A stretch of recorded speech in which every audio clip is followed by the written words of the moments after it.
where we are honoring Jeanne Córdova, who is absolutely tremendous. Her work is unparalleled, and we are so honored to have her here with us tonight. Diane and I actually know Jeanne Córdova, who is our honoree tonight. Yes, we do. Diane, is it true that you met her in a convent when she was trying to convert you from Judaism to Catholicism? Oh, okay, I guess not. Is it true that Jeanne Córdova, the first time you met her, she was wearing only a hat?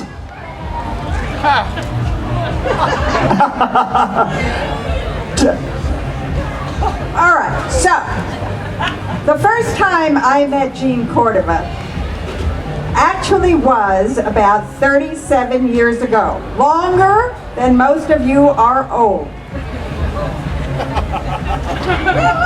You weren't even born yet, Lord. Well, some of us. All right, okay. She walked into a bar, of course a lesbian bar, of course, and she was a vision. The whole bar got quiet. She was wearing an amazing hat, and she had Dyke Butch attitude.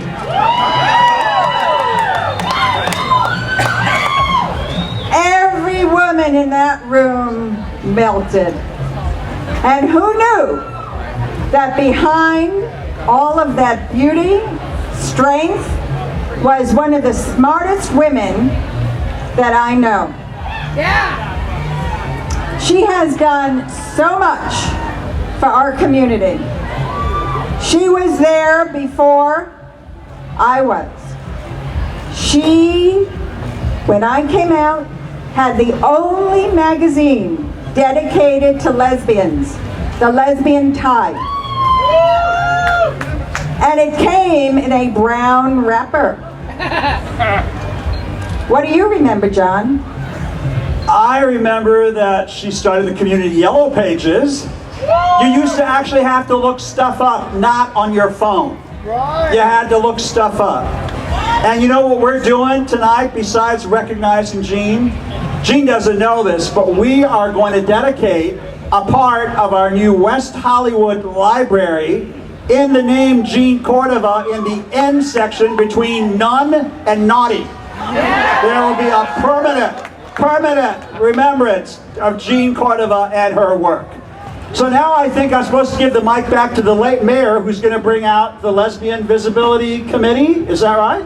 All right, back to the mayor. So I think you know what's coming now. No surprise. I want to bring out Farina Derry, who's going to introduce our Lesbian Visibility Committee.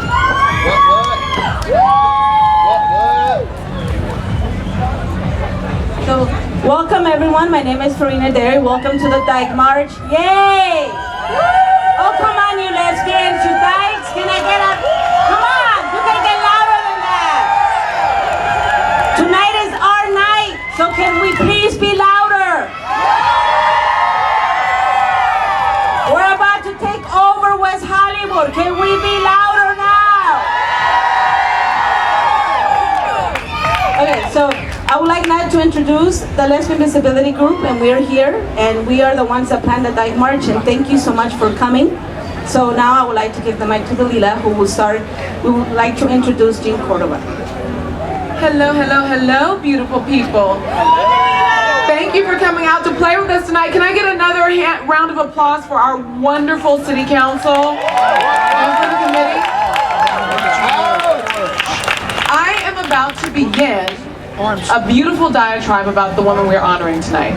Just so that you know a little history about the reason why we have been brought here tonight to honor her life and her contribution to our community.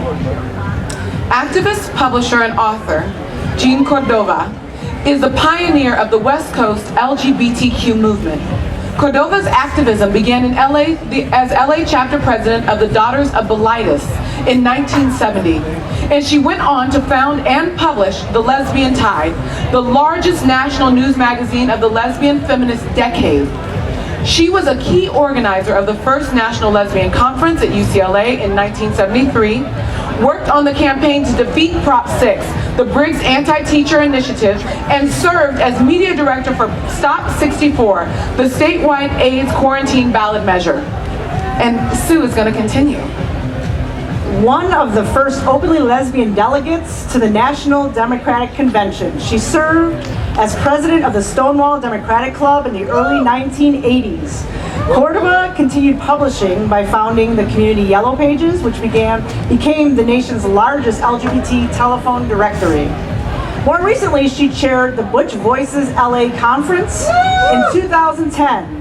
And her band of guerrilla activists, Lex, the Lesbian Exploratory, has created political arts and history events, including gender play in lesbian culture and the Lesbian Legacy Wall at the One Archives.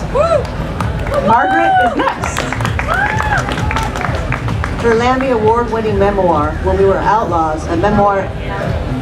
Her Lambie Award-winning memoir, When We Were Outlaws, a memoir of love and revolution, Spinskers Inc. 2011, also won the prestigious Publishing Triangle Judy Grahn Award for Lesbian Nonfiction, a Golden Crown Award, and a Stonewall Book Award. She's written extensively as a journalist and author, including stints as a columnist for several publications, among them the LA Free Press and The Advocate. Previous books include a memoir, Kicking the Habit, a lesbian nun story, and a collection of her LA Free Press columns, Sexism is a Nasty Affair. Farina? Her essays appear in numerous award-winning anthologies, among them Persistent Desire, A Femme Butch Reader, Lesbian Nuns, Breaking the Silence, Love, West Hollywood Persistence, Always, Butch and Femme, and most recently, Untangling the Knot, Queer Voices on Marriage, Relationships and Identity, and the upcoming American Queer 100 Years of LGBTQ Activism. So she lives in the Hollywood Hills among the outlaws, artists, and invites you to drop in at. So please, I would like to bring on stage Jeanne Córdova. Please, a big round of applause.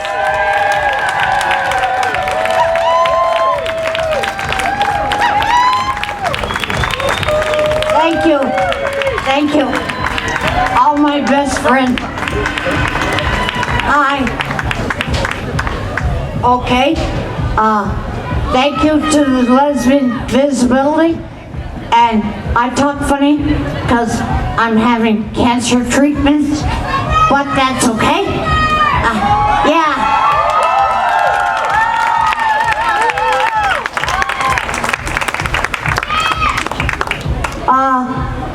Tonight we're going to listen to a little story I have made, but they put it on tape, audio tape. So we're going to listen to it now, okay? I wanted to tell you a little story about our birthday of the lesbian feminist movement. So now we will watch a video done by Jeanne Córdova. The reason I'm taping the speech is because I have a little trouble with my voice. Cancer treatments, and no, I have cancer, so I have treatments. And so that's why, okay. Hello women, hi genderqueers and dykes and lesbians. My name is Jeanne Córdova, and why am I the winner of your Melissa Etheridge Award this year? Maybe it has something to do with the 40 years or my whole life that I've spent starting a magazine called Lesbian Tide, or the Community Yellow Pages, or even the 3 or 4 national conferences I've done. Here's a clip that'll tell you a little about me. I came of age during the last years of the anti-war movement, the violence of the assassinations of the Kennedy brothers, Martin Luther, and Malcolm X. And just as I left the convent at the age of 20, I came out and became a radical lesbian activist. just at the dawn of the early struggles of the gay movement. And so on one level, I sort of walked out of the Garden of Eden and into the Dante's Inferno. So at that time, I was an investigative reporter for the Los Angeles Free Press, which was an underground radical paper. I'm creating my own magazine in the early days called The Lesbian Tide, which will soon become the voice of the national lesbian feminist community. But tonight, I want to tell you about our birthday. Yes, Lesbian Nation does have a birthday. And it's important that you know exactly when it is. May 1st, 1970. That's the birthday when our lesbian movement was born. In May of 1970, a group of 16, 17 lesbians got together in New York City right before the United Congress to Unite Women, the Congress to Unite Women. And they wore purple dyed t-shirts and tie-dyed, I think they were, after the 60s, and with black letters on them. And the t-shirts read Lavender Menace. Why those particular words, the Lavender Menace, the phrase, the Lavender Menace? And it was because in the year before, in 1969, Betty Friedan, the president of the National Organization for Women, went around the country, mostly on the East Coast, and was talking about how the Lavender Menace, if people heard about it, they would be condemnation of the women's movement, and people would denigrate and downplay the women's movement as just some bunch of women who were led by lesbians. The Lavender Menace was started as a negative, pejorative toward us, but we turned it around and claimed it as positive. And they walked into a big auditorium with 300 people, women, sitting there, and instead they said two of them to run off up on stage and turn off the lights, and then pulled the main microphone plug. And during that time, the 17 of them ran out to make a zap on the 300 women that were all seated very properly. And instead of, they shouted, first they turned the lights back on, then they said Lavender Menace as loud as they could, and they rushed out in their purple tie-dye t-shirts. And one of them, Carla J., who was one of the mothers of our movement, decided to take off her red blouse, long sleeve that she had, and she had on the Lavender Menace t-shirt. And Rita Mae Brown, who you might have heard of, was one of the other ones, and shouted to the audience, "Join us, join us." And so they all came down there through the aisles with their Lavender Menace t-shirts on, and they yelled, join us," to the audience. And some of them said, "Yes, I do, I will," and got up from their chairs and went over there and began to dance in the aisles. And so that was a zap planned by, later the women reorganized and called themselves radical lesbians. It was a turning point for the lesbian feminist movement. It stopped everything in the room. So I'm gonna get up now because we're gonna march, and I want you to know that I told you this story about our birthday, so you too can start a movement. And you too, or wing of a movement, come up with a creative idea, and that grips people, and you too can start a movement. And tonight's creative idea is going to be marching down Santa Monica Boulevard. So march with me and we're going to go down the boulevard and make some trouble. So on behalf of the City of West Hollywood, on behalf of the Lesbian Visibility Committee, on behalf of every woman who has ever had their rights fought for, we know that you have been on our side, that you've been leading the march, not just tonight, but every day, day in and day out, that you have been committed to this movement. You have given of yourself to protect our rights, to protect our freedoms, to advance our cause, to make our voices heard. We can't thank you enough for everything that you have done to contribute not just to our past, but to our future. We are supremely grateful. So on behalf of the city, this is from us. And we also have a plaque from the Lesbian Visibility Committee.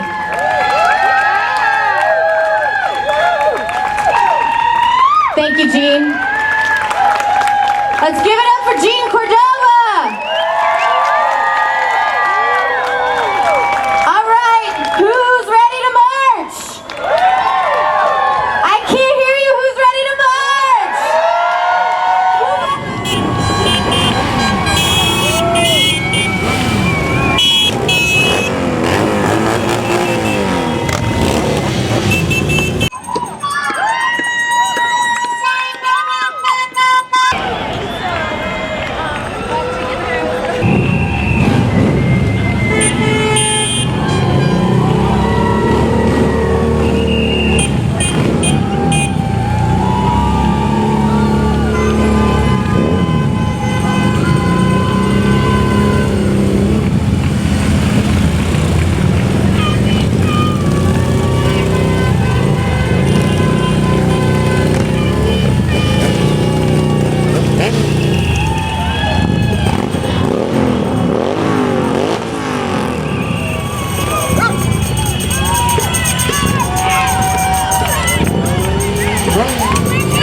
I'm taking what? Okay,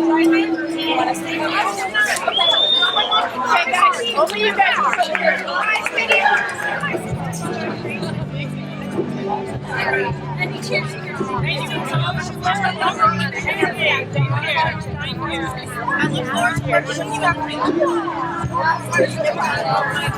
right, guys, you ready? Yeah. 3, 2, 1.